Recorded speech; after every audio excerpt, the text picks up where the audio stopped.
Hello বন্ধুরা, স্বাগতাস cooking আর্টের আরও একটি নতুন রেসিপিতে আপনাদের প্রত্যেককে জানাই স্বাগত। আজ চলে এসেছি আপনাদের জন্য খুবই সুস্বাদু এবং সহজে বানিয়ে ফেলা যাবে এমন একটি রেসিপি নিয়ে। আজ থাকছে এঁচোড় চিংড়ির রেসিপি। তার আগে আপনাদের জানাই শুভ নববর্ষের অনেক শুভেচ্ছা এবং অভিনন্দন। তাহলে চলুন আর দেরি না করে রান্নায় ফেরা যাক। প্রথমেই আমি এখানে একটি কড়াই বসিয়ে দিয়েছি এবং তাতে দিয়ে দিয়েছি বেশ কিছুটা পরিমাণ জল। জলের মধ্যে দিয়ে দিলাম 1 চামচ নুন এবং 1 চামচ হলুদ গুঁড়ো। জল অল্প ফুটতে শুরু করলে দিয়ে দিচ্ছি কেটে রাখা এঁচোড়ের টুকরো। এঁচোড় আপনারা প্রত্যেকেই আশা করি কম বেশি কাটতে জানেন, তাই এঁচোড় আর কেটে দেখালাম না। এঁচোড়ের টুকরোগুলোকে আমি এভাবে কেটে নিয়েছি চৌকো চৌকো শেপে। এঁচোড়গুলোকে বেশ কিছুক্ষণ গরম জলে একটু ফুটিয়ে নেব, যাতে করে এঁচোড়গুলো হালকা সেদ্ধ হয়ে যায়। এঁচোড়গুলো কিন্তু সেদ্ধ হয়ে গেছে, আমাদের যতটা লাগবে ততটা সেদ্ধ করে নিয়েছি। এরপর ওই কড়াইয়ের মধ্যে দিয়ে দিচ্ছি পরিমাণ মতো সর্ষের তেল। তেল দেওয়ার পর তেল একটু গরম হয়ে গেলে এর মধ্যে দিয়ে দিচ্ছি একে একে কেটে রাখা আলুর টুকরো। এঁচোড় চিংড়ি করতে গেলে শুধু এঁচোড় আর চিংড়ি মাছ দিলেই তো হবে না, তার সাথে কিন্তু আলুও লাগবে। তাই আপনারা যেরকম পরিমাণে রেসিপিটি বানাচ্ছেন সেই পরিমাণে কিন্তু এখানে আলু দিয়ে নেবেন।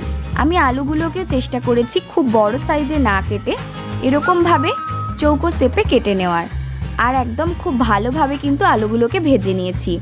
অবশ্যই আলু ভাজার সময় একটু নুন দিয়ে দেবেন, তাহলে আলুর ভেতরেও কিন্তু নুন প্রবেশ করবে।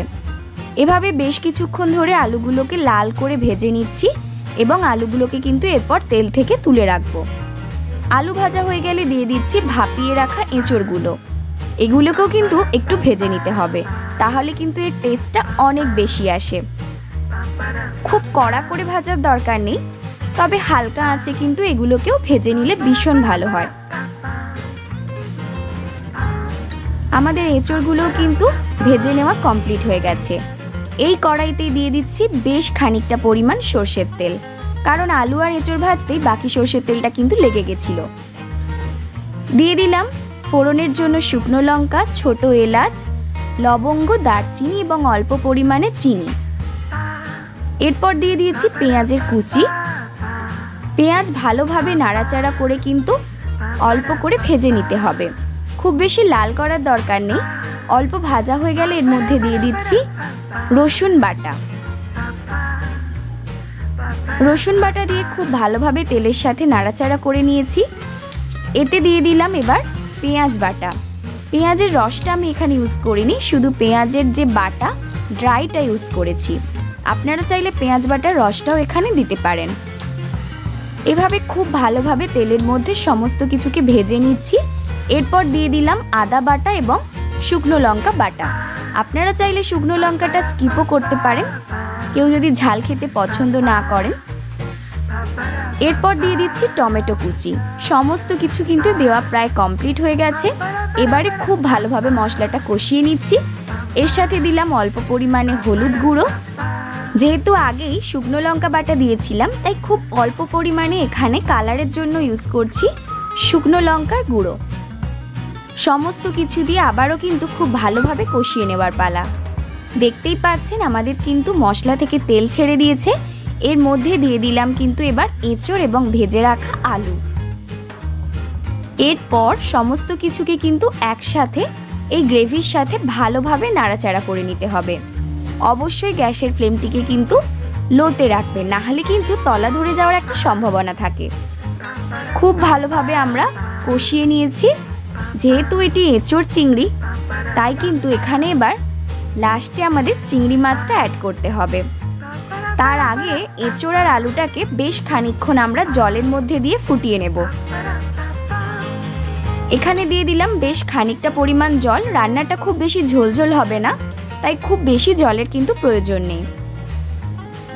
এবার আমি এখানে অন্য একটি কড়াইতে দিয়ে দিয়েছি চিংড়ি মাছ। আর চিংড়ি মাছ ভাজতে তো খুব বেশি সময় লাগে না, তাই খুব চটপট কিন্তু আমাদের চিংড়ি মাছগুলো ভাজা হয়ে যাবে। ততক্ষণে অন্যদিকে আমাদের এঁচোড় চিংড়ির জন্য এঁচোড় আর আলু কিন্তু একদম ফুটে উঠেছে।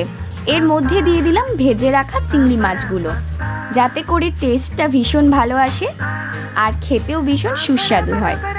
সমস্ত কিছু দিয়ে আবারও নাড়াচাড়া করে নিচ্ছি। আমাদের রান্না কিন্তু প্রায় শেষের পথে।